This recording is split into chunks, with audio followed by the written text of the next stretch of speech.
পুরুষ কিসে আটকায়? কেউ বলে রূপে, কেউ বলে গুণে, আবার কেউ বলে রূপবতী চাইতে ভাগ্যবতী হওয়া জরুরি। আবার কখনো কখনো তো এটাও শোনা যায় যে পুরুষ মায়ায় আটকায়। আসলে পুরুষ আটকায় কিসে?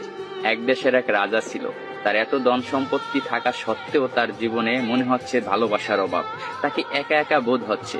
তাই সে আর এক দেশের এক রাজকন্যাকে বিয়ে করে আনলো।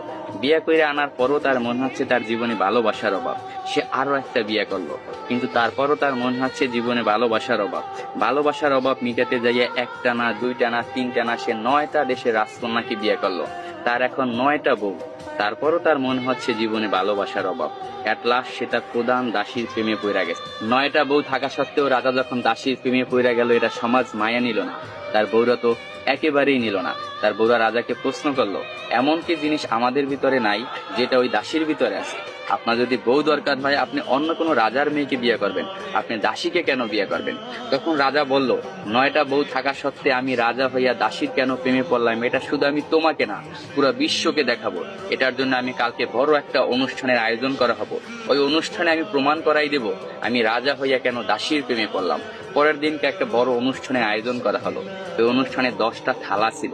10টা থালা 10 রকমের সম্পদ দিয়ে ভরপুর ছিল। কোনোটায় টাকা, কোনোটায় সোনা, রূপা, হীরা, মুক্তা ইত্যাদি ইত্যাদি দিয়ে 10টা থালা ভরপুর করা হয়েছে। 10টা থালা ভরপুর করার পর রাজা সবাইকে বলল, এই 10টা থালায় 10 রকমের সম্পদ আছে। আমার 9জন বউ এবং আমি যাকে ভালোবাসি আমার দাসী, এই টোটাল 10জন, যে যে থালাটা ধরতে পারবে সেই থালার সম্পদ তার। এই কথা শোনার সাথে সাথে তার যে 9টা বউ ছিল দৌড়াইয়া যাইয়া এক একজনে এক একটা থালা ধরলো, কিন্তু তার যে দাসী সে দাঁড়াই ছিল।